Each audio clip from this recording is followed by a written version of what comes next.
रांची के जाकिर हुसैन पार्क के पास दिव्यांगजनों ने अपनी मांगों को लेकर अनिश्चितकालीन धरना शुरू किया है। उनकी मांगों और पूरा मामले पर बात की सहयोगी दीपक ने।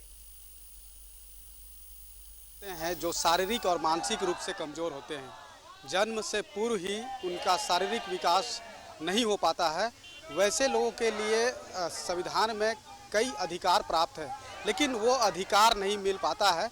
और इसी को लेकर राजभवन के समक्ष झारखंड दिव्यांग आंदोलन संघ के बैनर तले कई दिव्यांग जन है जो कि यहाँ पर धरना पर बैठे हैं और अपनी अधिकार की बात कर रहे हैं। क्योंकि आज संविधान दिवस भी है, तो ऐसे में जो संवैधानिक अधिकार इन्हें मिलना चाहिए वो नहीं मिल पा रहा है। इसी को लेकर ये राजभवन के समक्ष बैठे हैं। जिस तरीके से हमारी सरकार ने अपने घोषणा पत्र में कहा था कि हमारी सरकार आने के बाद दिव्यांगजनों का पेंशन 2500 रुपया हो जाएगा, वो अभी तक नहीं हो पाया है। दूसरा है कि हमारी बैकलॉग वैकेंसी सारी पड़ी हुई है, जिसकी नियुक्ति अभी तक नहीं की जा रही है सरकार की ओर से, ये भी हमारी मांग है। हमारा एक सर्वोच्च पद जो राज्य निःशक्तता आयुक्त है, जिसके समक्ष सभी दिव्यांगजन जाते अपनी समस्याओं को लेकर 2 साल से राज्य निःशक्तता आयुक्त की नियुक्ति नहीं हो पाई है।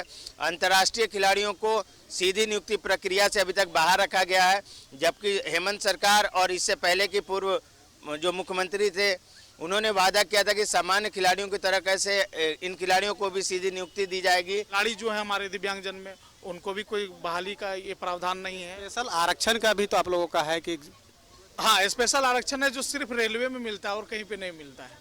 अभी जितने भी अब प्राइवेट सेक्टर जाइए, सरकारी संस्थान में कहीं आरक्षित नहीं है। हम वही तो मैं बोल रहा हूँ, आरक्षण होता तो हम आज 5% नौकरी में होते, लेकिन आरक्षण का कोई पालन हमारे यहाँ पे नहीं हो रहा है।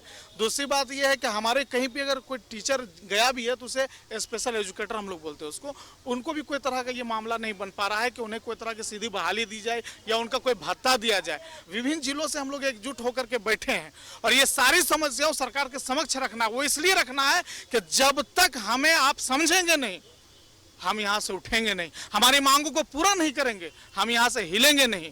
जरूरत पड़ेगी तो आमरण अनशन पर भी हम लोग जा सकते हैं। सामान्य लोगों के तरह भी इनका जीवन यापन हो, इसको लेकर संविधान में कई शक्तियाँ इनके लिए प्रावधान किए गए हैं, कई तरह के आरक्षण भी इन्हें दिया गया है, लेकिन वो लाभ कहीं ना कहीं इन लोगों को नहीं मिल रहा है। और यही वजह है कि 21 सूत्री मांग को लेकर ये राजभवन के समक्ष अनिश्चितकालीन धरना पर बैठे हैं, जिनका मानना है कि जब तक इनकी मांग सरकार पूरा नहीं करती है तब तक इनका आंदोलन अनवरत जारी रहेगा। तो जाहिर सी बात है कि सरकार को भी इन लोगों के प्रति ध्यान देने की ज़रूरत है, ताकि ये भी सामान्य इंसान की तरह अपना जीवन यापन कर सके। अपने सहयोगी कैश के साथ मैं दीपक उरांव, न्यूज़ 11 भारत, रांची।